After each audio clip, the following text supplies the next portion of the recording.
Salam Aleikum, welcome back to another video. It's been a while. I was on a trip. I was out there in Montreal, Quebec. It's actually tough. It's a very nice experience. I'm gonna link my Instagram in the thing. I don't take photos like that, but I took photos of things. So yeah. Today's topic is about male loneliness. Now, I want to come from a very particular perspective. I don't know how I'm gonna title the video to get people to click on it. I might title it "Male Loneliness is Good," right? Because I want to explain something. In my opinion, what male loneliness means, because there's variations of the way that it can be described, but in my perspective, it's a male, someone between the ages of, let's say 13, 12, all the way to whatever age you want. I think everyone below that age is a little different, but 12, 13, once you start hitting puberty, people start treating you differently, whatever. At that point, I think you really become a male, because you're a boy still. I don't know how to describe this, so follow my train of logic. So basically, after this age, 12, it's you start getting treated differently. This is when you start getting ostracized, but you still could get bullied when you're younger, so it's not impossible, right? But at this age, it's you really start getting pushed away from people. People don't want to talk to you, whatever, right? So once you get to this age group, it's yeah, there is a shift. Once this shift occurs, it's going to continue to either grow or get better. So it's actually pretty interesting to know. As you age, I'm not going to lie, it might get worse. It might get better. But I wanted to just explain what it is. So what it is really is you're a person who either might not have close friends, you might not have a good relationship with family, you might not have a good, maybe you're not perceived by other people as someone that they can conversate with, right? Maybe teachers perceive you as a nuisance. There are many points of contact in the world as a man, as a male, when you're growing up, that can really impact you in various ways. And when I'm talking about male loneliness, it can impact you in very negative ways. So let's say you're a child, you're a young boy, you're energetic. In a classroom setting, the teacher will actually perceive you to be a nuisance or an annoyance. And so they will label you this consistently. You as a young boy will begin to internalize this. And so you actually become more rebellious because you are just existing, but you're being perceived as an annoyance and a nuisance. So now you actually start to rebel and lash out more, because it's becoming a defense mechanism for you to be able to protect yourself. So that's a little bit of a understanding. Give it a little bit of context right there. Okay. Why I'm going to title it that male loneliness is good is because what it really is showcased is that society does not want to be empathetic to men. I'm going to say this very slowly again. Society does not want to be empathetic towards men. There's a reason. I'm sure you guys have seen, these guys coming up, like Andrew Tate and all that stuff, right? And they come out with a very, ultra masculine sort of perception of what a man should be like. What they're doing is simply grifting. Grifting is you kind of stay in a specific zone where you can make points and you can also be able to defend your points that you're making, but you're not really solidly, foundationally set in a specific way that you're thinking. And again, he was very smart because he got a lot of people to clip up all his stuff. So he blew up, right? Now everybody starts going on to that trend saying this is what a guy looks like and whatever, when it's not, right?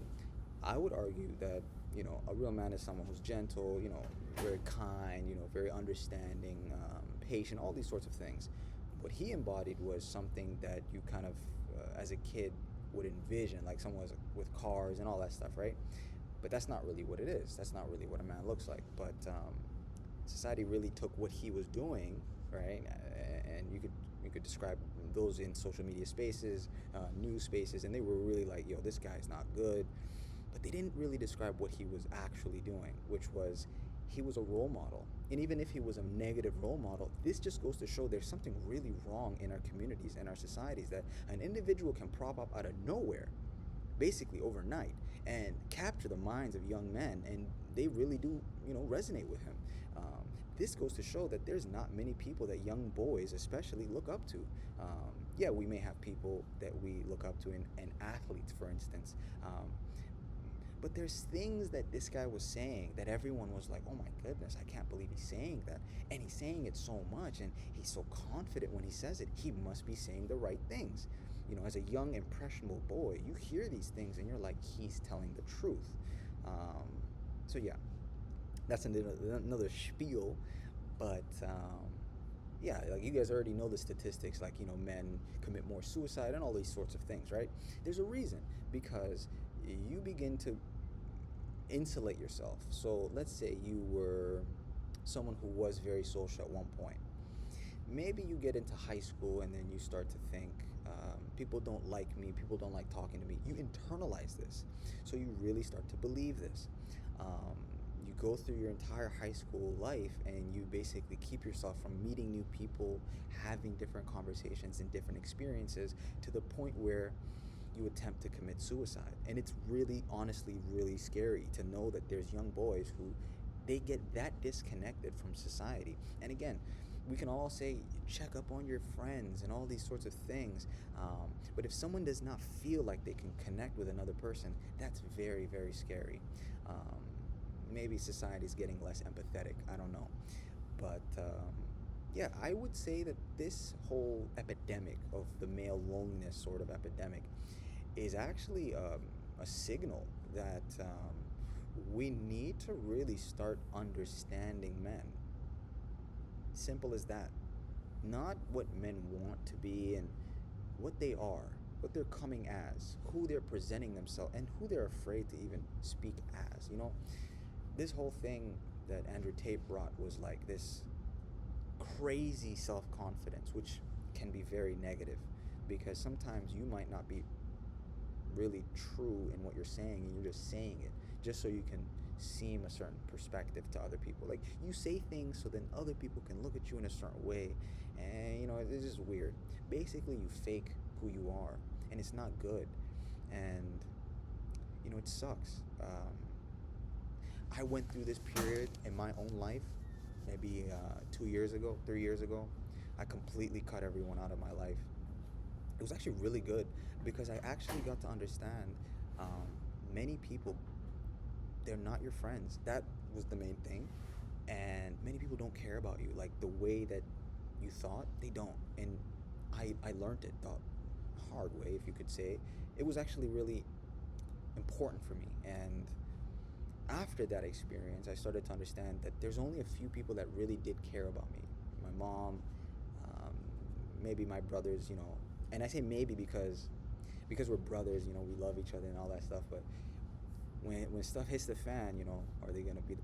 I'm not trying to doomer, but yeah, like I really took inventory of who was close to me, and it was actually very eye-opening. So I would say that yeah, this male loneliness epidemic actually showcases very specific things. One is men are not heard. So when you don't want to hear someone's perspective and opinion, you instead just kind of push them to the side. And that's a very quick way to just get someone to keep quiet, right? Maybe you don't agree with their perspective. Maybe you don't agree with their thought process. You just want them to keep quiet because you perceive them to be telling something that's not something that you resonate with. Earlier today, I had a conversation with a young man, and he was speaking to me about some things, and I just was listening to the way he was thinking, and I was like, you're just not patient. That's really what it is. You are annoyed at the fact that someone's talking about something that you are not interested in, but you're not patient. What they were really, what that person was really trying to convey was that they were anxious, right? They were being vulnerable with someone who was not patient enough to hear that. just imagine that. And he started the conversation as something along the lines of like, as a man, what does that mean as a man? Like, is there a prototypical man that we should all look to strive to be? There is none. I mean, really, there is not one, because you are a different person. Anyways, yeah, if you're not heard, you become insulated. Another thing is fake relationships. I think that this is something I have gladly gone through and learned. Because you have to understand something. Emotional intelligence is what a lot of young men do not have. And the ability to discern who is authentically actually their friend and someone that's just there, someone who just passes time. They may be a classmate or a coworker. They may not actually care for you deeply, but they actually just have this connection because there is a situation which actually merits, needs this interaction between you two, because outside of this interaction we would never genuinely conversate about anything. Remember that. Yeah, and I think that this emotional intelligence is necessary for your growth as a young person, because you need to understand not every situation do you have to look to get such a great relationship from everyone. Some people are just your coworkers, some people are just your friends, and not everyone is going to be someone that you want to have a conversation with, because some people, they're bad for you, man. They talk bad, they're negative, they're just bad people, because again, that's the way that they are. I was in Montreal this weekend, as I said, and I overheard a conversation between a couple people, and they're talking about how they like hating people, and they're saying that openly. Just think about that, and think about it for yourself. Like, how many people in your life perceive them to like you, but they really don't, and they can hide it for as long as they need, but they don't like you. Some food for thought. But yeah, this male loneliness epidemic is actually really good, because it showcases how disconnected that we are from one another, and the more we converse about it, the more we ostracize one another, because it seems as if we don't want to listen, we don't want to hear each other's perspectives. Instead, either the conversation becomes very weird and turns into blaming women or whatever the case is, but we need to really start conversing with each other, because it's necessary. I'd love to see young men do great things, especially young black men, man, for real. In this last part of the video, I'm going to talk to my young black men in particular. Society wants to break you down. Society wants to see you in jail. Society wants to see you as lustful as possible. Society wants to see you materialistic. Don't do that stuff. Don't do that. Rise above it all. Remember that. You were a king. Our continent was pillaged for a reason. So yeah, I'm going to leave it at that. Salam Aleikum. Take care.